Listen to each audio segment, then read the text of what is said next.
Welcome to আর রান্নাঘর। বন্ধুরা, আজকে স্পেশাল ব্রেকফাস্ট থালি পয়লা বৈশাখের জন্য।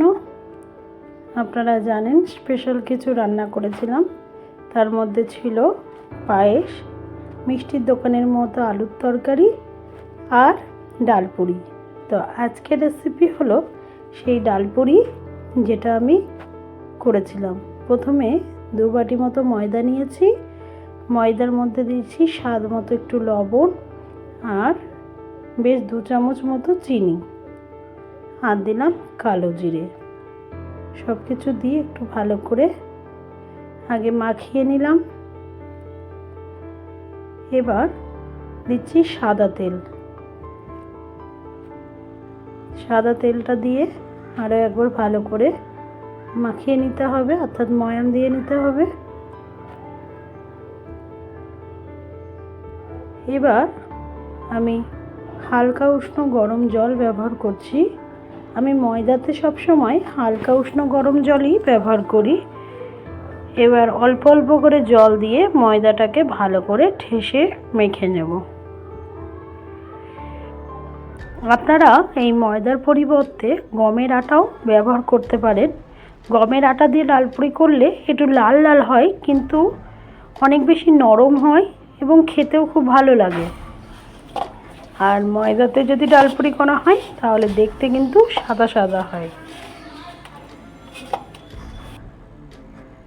দেখুন, এইরকম করে আমি মেখে নিয়েছি। মেখে এবার উপর থেকে সাদা তেল দিয়ে কিছুক্ষণের জন্য আবার ঢেকে রেখে দেব।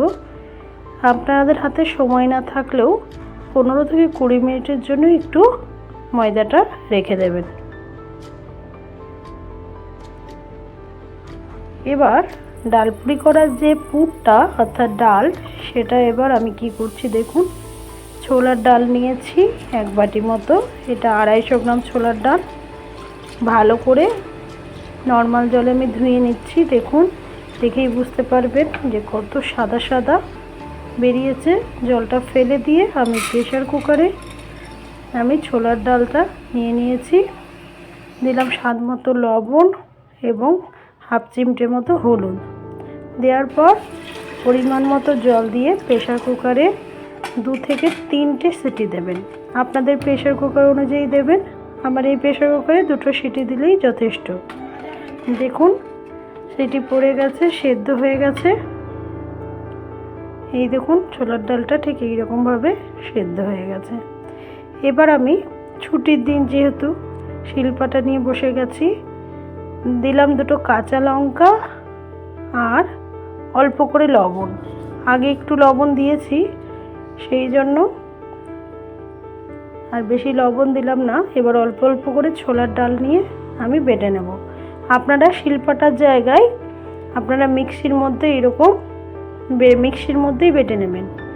আমার যেহেতু শিলপাটা আমি মাঝে মাঝে ব্যবহার করি, সেই জন্য আমি শিলপাটাটা নামিয়ে শিলপাটাতে বাটছি। দেখুন, এইরকমভাবে বেটে আমি তুলে নিচ্ছি।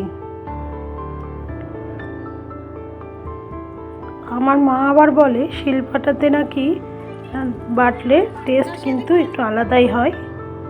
এবার আমি ফ্রাইং প্যানে সামান্য সাদা তেল, গোটা জিরে আর একটু আদা কুচি দিয়ে এবার যে ডালটা আমি বেটেছিলাম সেই ডালটা একটু দিয়ে একটু নাড়িয়ে নেব।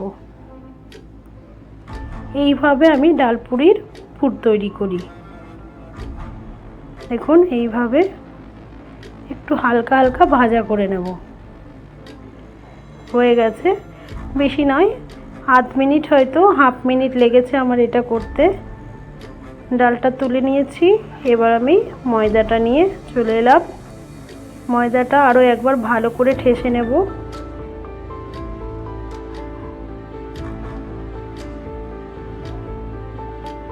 এবার ছোট ছোট করে লেচি কেটে নেব। ছোট ছোট লেচি কেটে নিয়ে এরকম গোল গোল করে নেব। যে কটা আপনি ডালপুরি করবেন সেইভাবে লেচি আপনারা কেটে নেবেন। দেখুন, আমি যে কটা ডাল পুরি করবো সে কটা গোল করে নিয়েছি। এবার হাতে করে দেখুন এবার কিভাবে ডাল পুরির পুরটা পুরবো। এরকম বাটির মতো করে নিলাম আর অল্প করে পুর নিচ্ছি। এবার এইরকমভাবে মুখটা বন্ধ করে দেব। বন্ধ করে এবার আবার গোল করে নিচ্ছি, দিয়ে এইরকম করে ঠেসে নেব। এবার একটা একটা করে বেলনা করে বেলে নেব।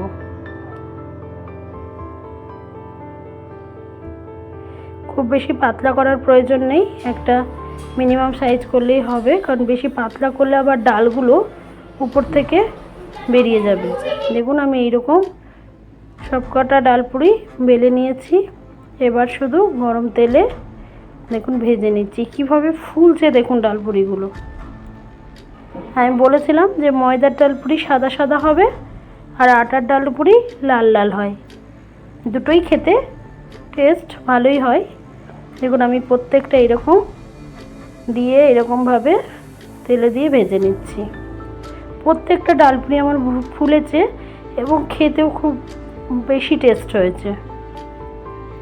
আপনারাও ছুটির দিনে এইরকমভাবে ডাল পুরি আর তরকারি করে নেবেন। তরকারিটা আমি কালকে শেয়ার করব আপনাদের সাথে।